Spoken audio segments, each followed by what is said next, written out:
Welcome back ATV morning with Farah में खुश आमदीद। आज चौधरी आसिफ इरफान साहब मेरे साथ हैं, एडवोकेट हैं और former secretary Islamabad bar association भी रह चुके हैं। बेसिकली हमने एनवायरमेंटल इशू के ऊपर बात करने का आगाज़ किया और फिर ह्यूमन हमारी लाइफ के साथ जुड़ते हुए बहुत सारे इश्यूज जो उससे ही जुड़े हुए हैं उसके बारे में बात करें। ब्रेक पे जाने से पहले मैंने सवाल ये किया था कि वाटर सिक्योरिटी हो गई, फूड सिक्योरिटी हो गई, ये आज इतने बड़े चैलेंजेस बन गए हमारे लिए। अब जिसे कहते हैं हथेली पे सरसों तो नहीं जम सकती कि एक लम्हे में मसले का हल निकल आए जो मसले 70 साल में पैदा हुए। बड़ा अहम सवाल आपने रेज किया। अब ये कैसे इसका एक पानी आम के हवाले पाकिस्तानी से शहरी, जो हाँ, पानी हमारी लाइफ लाइन है। अब भी 70% हमारी इकॉनमी जो है वो एग्रीकल्चर बेस्ड है। जो शुरू में आपने कहा कि हम तो ट्रांसफॉर्म नहीं हुए, हम तो एग्रीगेरियन लाइफ गुजार रहे हैं। और फूड सिक्योरिटी है, मतलब फूड के हवाले से हमारे बहुत सारे इश्यूज हैं। पॉलिटिकल विल की कमी है, लीडरशिप के विजन की कमी है। हम पिछले 76 सालों में इक़्तिदार की कुर्सी के इर्द गिर्द ही भागते रहे, इक़्तिदार हासिल करने के लिए।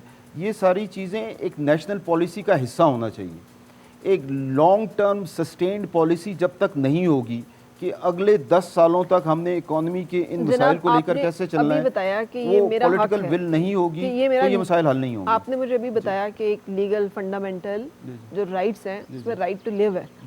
राइट टू लिव के लिए मुझे रोटी भी खानी है, मुझे हवा में सांस भी लेना, मुझे पानी भी पीना है। अगर आप चोक करेंगे वहीं पर, मैंने रियासत की सुप्रीमेसी को माना है ना मैडम। हाँ, लेकिन मैंने अब बीइंग फर्द, मैं थोड़ा सा एक्सप्लेन कर दूं आपको कॉन्स्टिट्यूशन है क्या। कॉन्स्टिट्यूशन फर्द और रियासत के दरमियान एक एग्रीमेंट है जिसपे मैं रियासत की बालादस्ती को तस्लीम करता हूँ, उसको रेसिप्रोकेट करती है रियासत मेरे फंडामेंटल राइट की प्रोटेक्शन के हवाले से। मेरे कुछ राइट्स एंड ड्यूटीज हैं, हाँ बिल्कुल, जो मैं टैक्स की सूरत में या बहुत सारी चीजों की सूरत में अदा करने का पाबंद हूं। लेकिन जब ये चीजें नहीं है, अगर रियासत अपनी जिम्मेदारी अदा कर रही होती पिछले 76 सालों में, मेरे इन फंडामेंटल राइट्स को प्रोटेक्शन दे रही होती, तो आज हम इस मसाइल का सामना नहीं कर रहे होते। अब क्या किया जा सकता है फिर? अब ये किया जा, सबसे पहले एडवोकेट हैं। जी बिल्कुल, सबसे पहले ये बात, सबसे पहले बात है लोगों को एजुकेट करें, लोगों को की अवेयरनेस पैदा करें। आप करें, बताएं क्या करना? सब लोग मिलके पैदा करें। हम लोगों को एजुकेट करें कि हमारा मसला रोटी कपड़ा मकान नहीं है, हमारा इस मुल्क का मसला पॉलिटिकल विल की कमी है। हमने at the end of the day एक दिन हमारे हाथ में वो इख्तियार मौजूद होता है जिस इख्तियार से हम मुल्क के सिस्टम को चेंज कर सकते हैं। लेकिन जब वो इख्तियार इस्तेमाल करने की बात आती है तो हमारी मेजॉरिटी आबादी जो है वो वोट को इस्तेमाल करने के लिए अपने घरों से बाहर नहीं निकलते। और जब वोट को इस्तेमाल करने के लिए घरों से बाहर भी निकलते हैं तो उनकी कंसिडरेशन ये नहीं होती कि ये आदमी आके मेरे माशरे के अंदर सुधार कैसे पैदा करेगा। उनकी कंसिडरेशन अपना इलाकाइयत, अपना तासुब, अपना मज़हब, अपना रंग, अपनी ज़ुबान होता है, उसकी बुनियाद पर वो वोट करते हैं। तो लोगों के अंदर सबसे अहम रोल है आज के इस जदीद दौर के अंदर, जिसमें मीडिया एक बहुत बड़ा हथियार बन चुका है। ये पिछले दिनों जब इंडिया की जंग के अंदर पाकिस्तानी कौम एक सीसा फैलाई हुई दीवार बुनियानुल मरसूस बन गई, तो इस पर मीडिया का भी एक रोल था।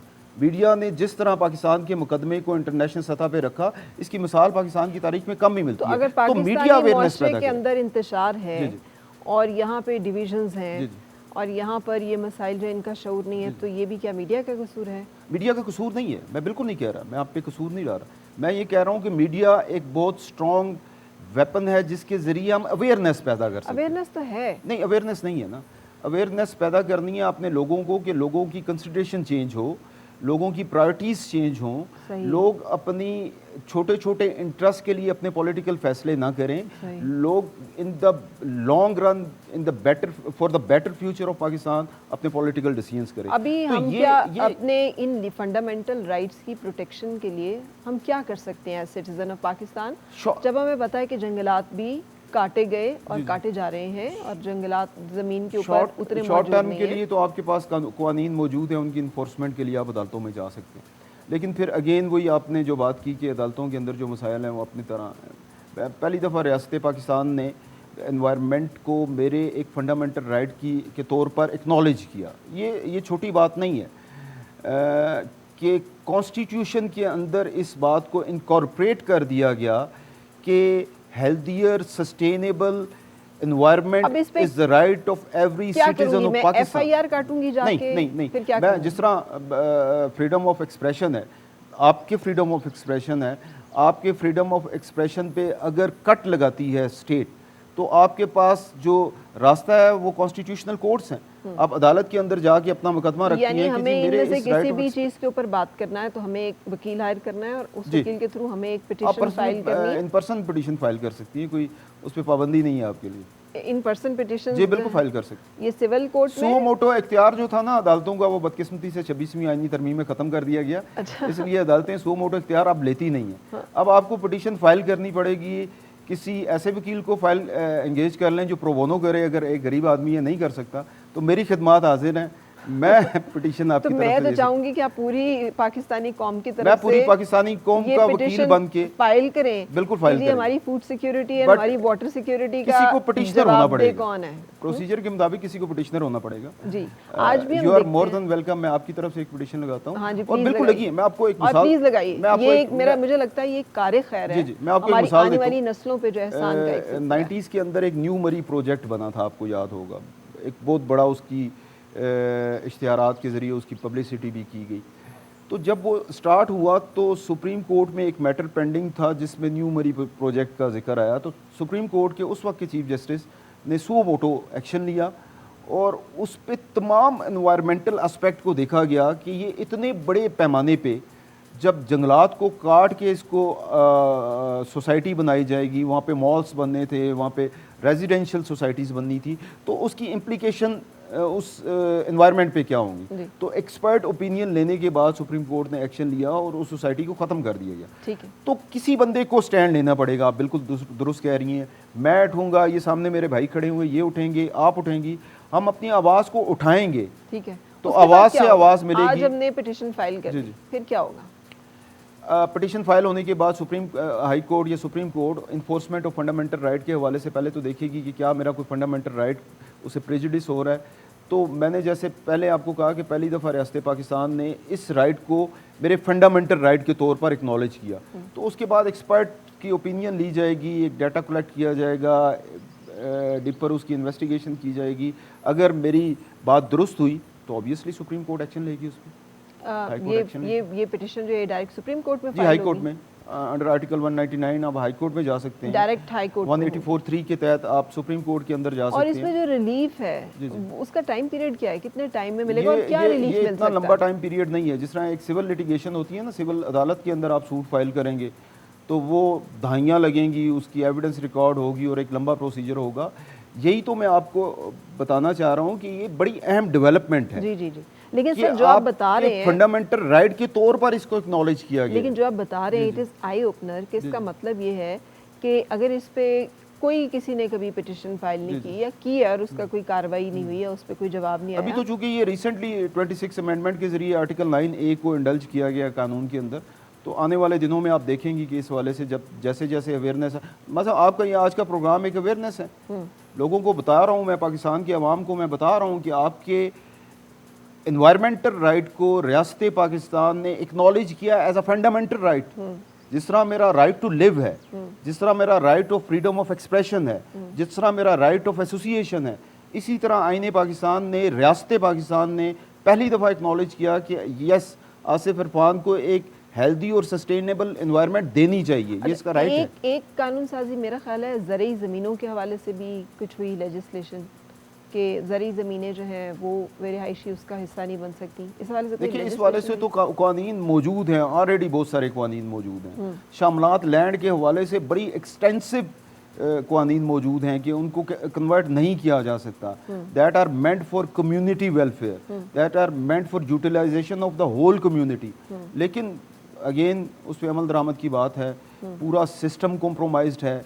एक ताकतवर शख्स उठता है, वो सारे सिस्टम को बुलडोज करने के बाद हाउसिंग सोसाइटी बनाता है। मैं किसी बिजनेस टाइकून का जिक्र नहीं करूंगा, लेकिन उसको पूछने वाला कोई नहीं है। उनके सामने सारे सिस्टम कॉम्प्रोमाइज हो जाते हैं। एक पाकिस्तानी शहरी जो है जिसको आईने पाकिस्तानी सारे राइट्स देता है, फिर वो क्या करे? वो पिटीशन ही फाइल करता रहे? ये तो बहुत सारी पिटीशंस हो गई। देखिए, ये इसके मल्टीपल एस्पेक्ट्स हैं इस सवाल के कि क्या करें। मतलब इसका हल निकालने के लिए एक सिंपल जवाब नहीं दिया जा सकता। ये बड़ी इस पे बड़ी आर्गूमेंट किए जा सकते हैं। अब रहे ना नॉमन तेल होगा ना राधा ना। मैडम होगा, बिल्कुल बिल्कुल, मैं ऑप्टिमिस्टिक हूँ।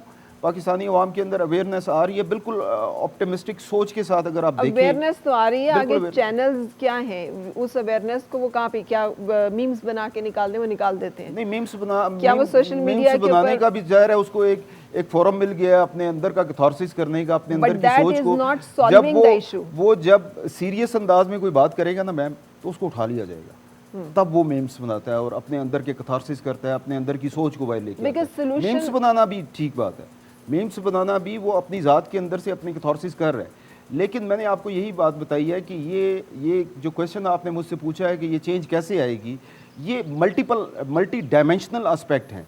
सिर्फ एक बटन नहीं है जिसको ऑन कर दूंगा तो मैं तब्दीली आ जाएगी, उसको ऑफ कर दूंगा तो ठीक हो जाएगा, मैं एक पिटीशन लगा दूंगा तो वो पिटीशन पे सारे मामला हल हो जाएंगे, ऐसे नहीं होगा। एक माशरे को इवॉल्व करने के लिए टाइम चाहिए और मल्टीपल एफर्ट चाहिए उस माशरे के मुख्तलिफ सेगमेंट्स में, जिसमें उसके मीडिया का रोल है, जिसमें उसका जुडिशरी का रोल है, जिसमें बीइंग लॉयर मेरा रोल है, जिसमें उस्ताद का रोल है, जिसमें एक प्रोफेसर का रोल है, जिसमें एक डॉक्टर का रोल है, एक पॉलिटिशियन का रोल है। जब तक हम इस रोल को अदा नहीं करेंगे, जब तक हम कलेक्टिवली इस रोल को अदा नहीं करेंगे, तो ये बेहतरी नहीं आनी। बिल्कुल। अच्छा, आप मुझे सोल्यूशन बताइए। सोल्यूशन किस हवाले से? ये अब तो बहुत बड़ी हमने बहस को खोल लिया। मैंने एक पूरा सोसाइटी के, हमारे पूरे मुल्क की हमने स्टार्ट किया था एनवायरमेंटल लॉज के हवाले से। एनवायरमेंटल लॉज के हवाले से मैं आपको सजेशन दे देता हूं। एनवायरमेंटल सिक्योरिटी भी, एनवायरमेंटल लॉज के हवाले से मैं आपको सिक्योरिटी भी, हमारी वाटर सिक्योरिटी भी, ये सारे इंटरलिंक चीजें हैं। ये सब एक ही चीज। सजेशंस ये हैं कि मैंने आपको पहले भी कहा कि कुछ लेजिस्लेशंस तो हमारे मुल्क के अंदर मौजूद हैं। कानून साजी एक ऑन गोइंग प्रोसेस होता है, एक स्टैगनेंट प्रोसेस नहीं होता। यानी वक्त की डिमांड और फ्यूचर को सामने रखते हुए कानून साजी की जाती है। हमारे मुल्क में बदकिस्मती से फ्यूचर एस्पेक्ट को सामने रखते हुए कानून साजी नहीं की गई। हम आज भी पुराने कानून को ले 97 के कानून जो मैंने आपको बताया, 97 से मेरे ख्याल से 2 दहाइयाँ तो गुजर चुकी उस कानून को, जो पाकिस्तान एनवायरमेंटल प्रोटेक्शन एक्ट आया था। वक्त के साथ साथ उसमें तब्दीली लानी चाहिए। जो प्रॉब्लम्स फेस कर रहे हैं हम आज के दौर के, है हमारे पास के हमें लानी चाहिए। The crisis are here, they are real.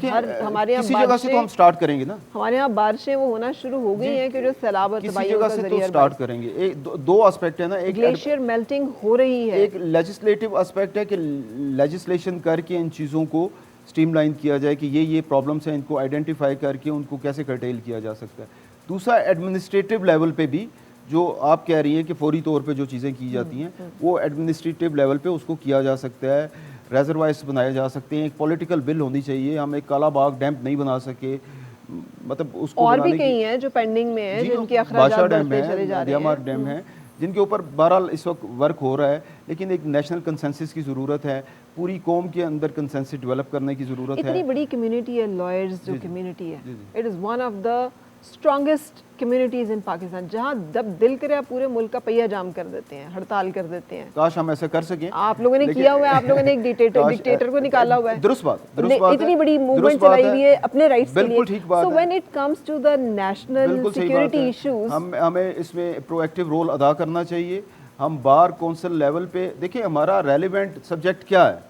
हमारा रेलिवेंट सब्जेक्ट ये नहीं है कि काला बाग डैम कैसे बनना है, या हमारा रेलिवेंट सब्जेक्ट ये नहीं है कि एक बिजनेस टाइकून को हुकूमत ने कैसे कंट्रोल करना है। हमारा जो डोमेन है उसके अंदर रहते हुए हम काम कर सकते हैं।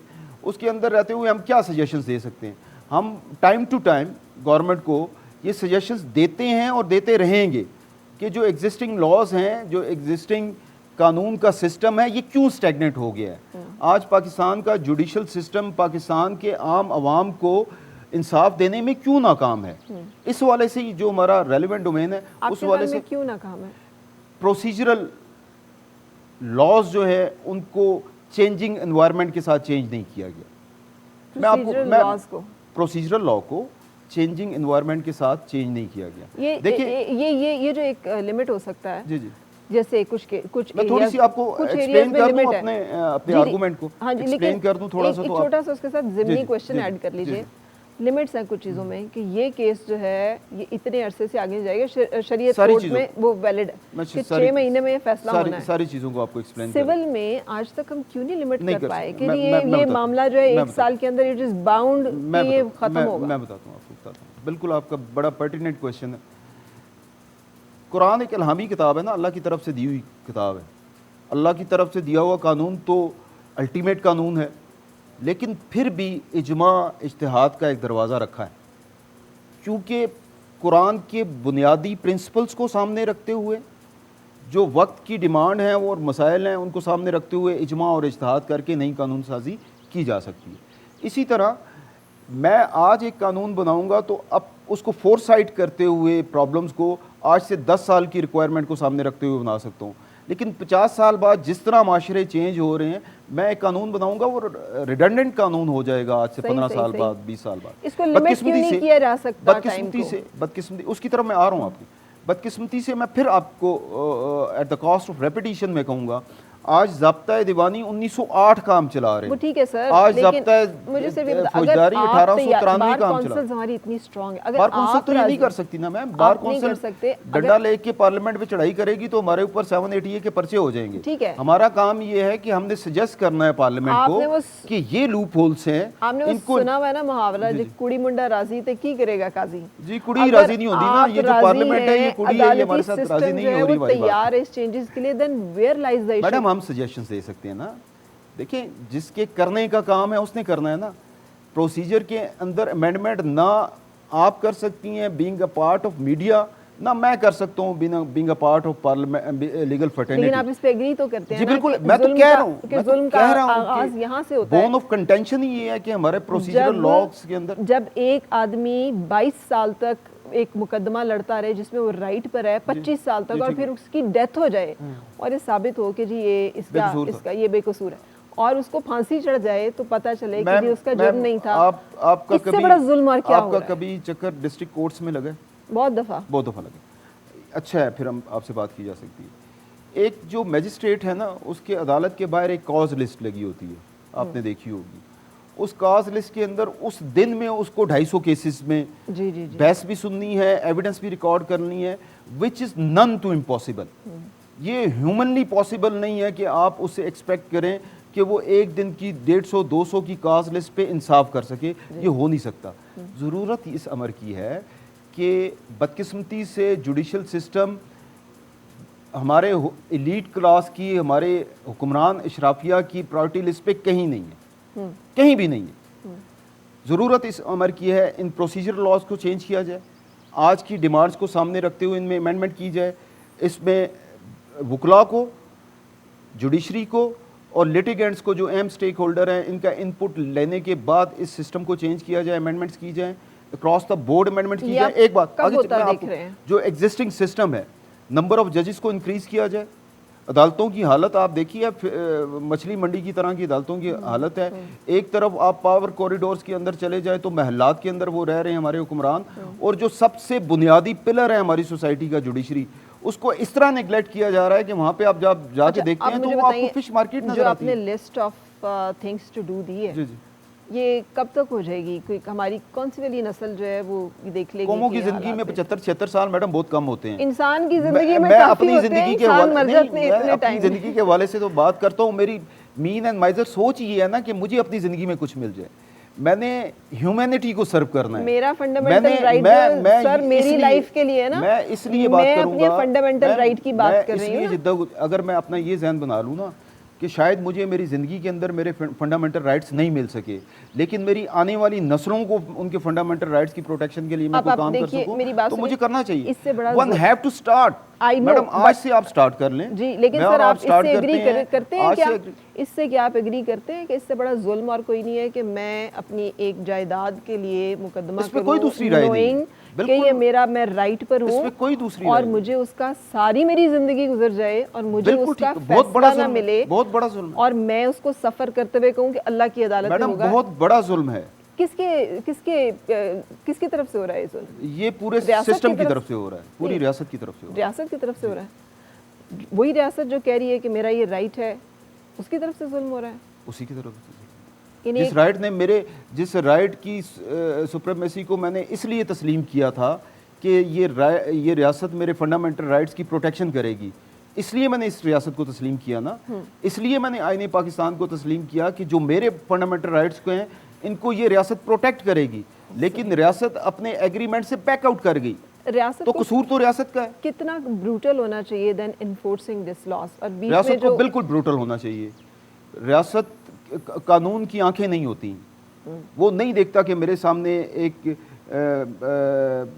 गांव का एक आम किसान खड़ा हुआ है या कोई MNA MPA खड़ा हुआ है, इसलिए वो डिस्क्रिमिनेट नहीं करता। जब जत्थे तो ब्रूटली उसको इम्प्लीमेंट जब जत्थे बने, भले वो लिसानियत या सियासी या किसी भी ग्रो या किसी भी चीज़ के ऊपर कोई बरादरी इकट्ठी होकर, क्या करना चाहिए? जत्थे क्यों बनते हैं?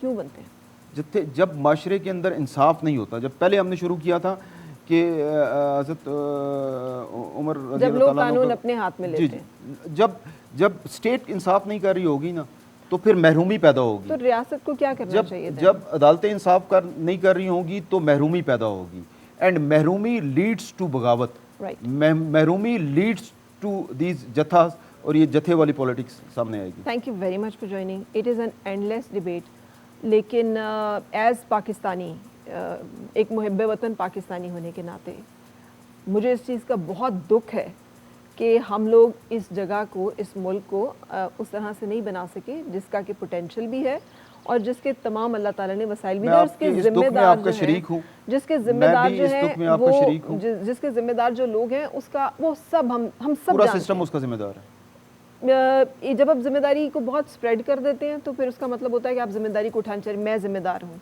आप जिम्मेदार हैं, मैं और आप इस सिस्टम का हिस्सा है ना। हम जब कलेक्टिव रिस्पांसिबिलिटी का तयन नहीं करेंगे, अगर हम अपनी जिम्मेदारी जो है, ये बात बिल्कुल ठीक है, ये बिल्कुल आपकी बात ठीक है, जिम्मेदारी को हम अपनी जगह पे हर बंदा अपनी जिम्मेदारी को अदा करेगा तो पूरा सिस्टम बेहतर तौर पर चलेगा। अगर आप मेरे से सवाल हो तो मैं कहना शुरू कर दूं, जी सियासत खराब है, सियासत बिल्कुल दुरुस्त बात कह रही है, बट मैंने अपने डोमेन में रह के मैडम चेंज लाना है। मेरे से हो रहा है और मैं कहूँ जी इसके जिम्मेदार जो है वो भी रियासत है। मैंने अपने डोमेन में रह के चेंज लानी है ना। लेकिन तो मैं दूसरा तरीका है, सारी हमने गुफ्तगू को अपनी खत्म दूसरा तरीका ये है कि मैं भी लठ उठाऊं और रियासत के ऊपर चढ़ जाऊं। बिल्कुल, मैंने तो हाईलाइट करना है, मैंने तो आवाज उठानी है। बिल्कुल सही, मैंने तो अपने डोमेन के अंदर रहते हुए तब्दीली लेके आनी है। बिल्कुल सही। और जिसकी डोमेन में तब्दीली नहीं आ रही है उसको मैंने उससे फरियाद ही कर सकता हूँ कि आप ये तब्दीली लेके आए ताकि ये सिस्टम बेहतर तौर पर चले। नहीं, फरियाद कुछ डिपार्टमेंट्स का काम है। एजिटेशन होती है ना मैडम, फरियाद का मतलब एजिटेशन है, एक स्ट्रगल है, एक एजिटेशन है। मेरा ख्याल है मैं बिल्कुल नहीं है कि डंडा उठा के रियासत पे चढ़ जाऊं इस सेशन को, क्योंकि हमारी जो है बातचीत चलती रहेगी, लिहाजा इजाजत दीजिए। और Thank you very much for having me on your show। क्योंकि हमें लग रहा है ऐसे जैसे हमने करंट अफेयर्स का शो किया। ये जब मैं अपना करंट अफेयर्स का शो किया करती थी तो उसकी ये टॉपिक एंड डिस्कशन हुआ करती थी, नॉट द मॉर्निंग शो। लेकिन I just want to be it on record कि मुझे बहुत दुख है और मुझे बहुत अफसोस है और मैं माफ़ी मांगती हूँ अपनी तमाम, जिसे कहना चाहिए, नस्लों से, जो आने वाले बच्चे हैं, जनरेशन से, कि हम वो सब कुछ नहीं कर सके जो कि हमें करना चाहिए था। लेकिन अभी भी देर नहीं हुई। अगर हम सब अपने हिस्से का काम सही तौर पे करना शुरू कर दें तो शायद तब्दीली और बहुत सारी बेहतरी जो है वो आ जाए, जो हम सब का ख्वाब भी है, आरजू भी है। अल्लाह करे कि हम उसमें अपनी अपनी कोशिशों का हिस्सा भी डालें। ख्याल रखिएगा अपना और हैव द, जिसे कहना चाहिए, वंडरफुल डे अहेड। इजाज़त चाहेंगे। अल्लाह हाफ़िज़। Thank you.